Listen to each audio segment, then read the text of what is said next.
After researching a trip to the zoo, we realized golden-headed lion tamarins are confined to a space lacking in enrichment, causing the monkeys to behave differently than in the wild. For example, these monkeys spend much of their time foraging for food as a group, communicating using scent pathways leading to the food sources.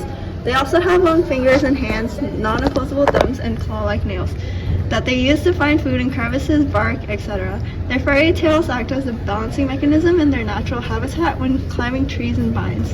In the pictures taken at the Santa Ana Zoo, it shows that the tamarins like sticking together, but being confined has made that too easy for them, as seen when they stick to one quadrant as shown in the pictures or follow each other around. It's also easy for them to get their food since it is out in the open and as seen in pictures and videos, but in the wild they would have to search harder to get their food.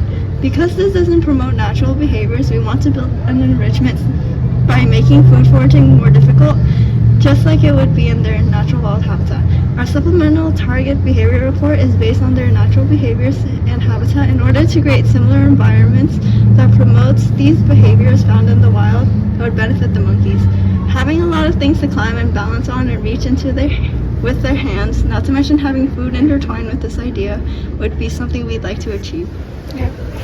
With our independent visit, we noticed that the zoo added logs or lights, decorations, certain plants, and built little houses for them to stay in. Sometimes there will be swings or strings for them to play on for some animals or monkeys.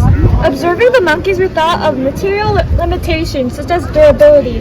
For example, paper mache wouldn't be durable enough unless the structure would have a lot of support and layers.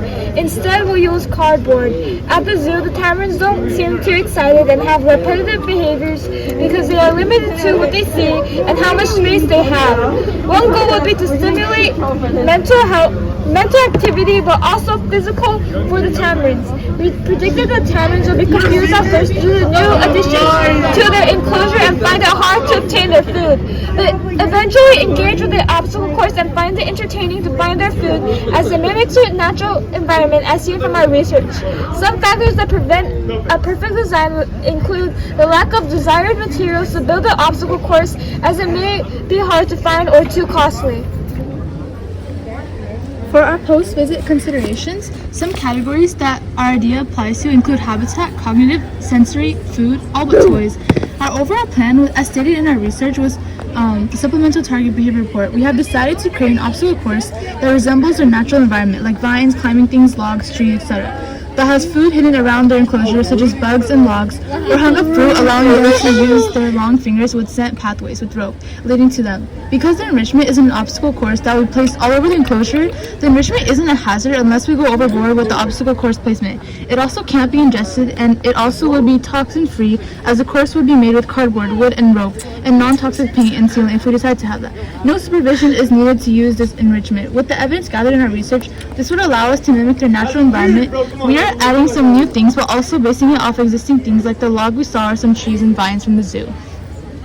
For our digital model to plan our 3D model, we decided to add a climbing bridge with rope for the tamarins to play with on the top right here, and we were also thinking about adding a few logs, especially geared toward one quadrant, so that the tamarins would be forced to call the other tamarins to that quadrant, and there would be fruit inside of that log. So instead of just having the fruit outside, they would actually have to work hard for their food and reach in using their claw-like fingers. And we added another climbing net toy for the tamarins to play with.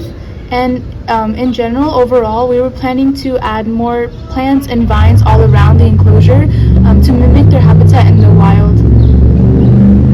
This is our enrichment project, and these are the monkeys today. And these are their representative clay figures.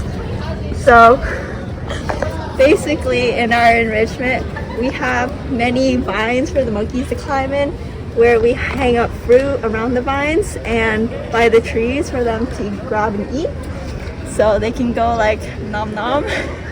And there's a lot of little logs they can go in and get the food, and then they climb, and if the monkey wants to go to the tree stump thing, they can go into it and get fruit from there too. And this helps them have hardships finding food, which is important to replicating their natural habits. Oh, They also like to call each other when finding food.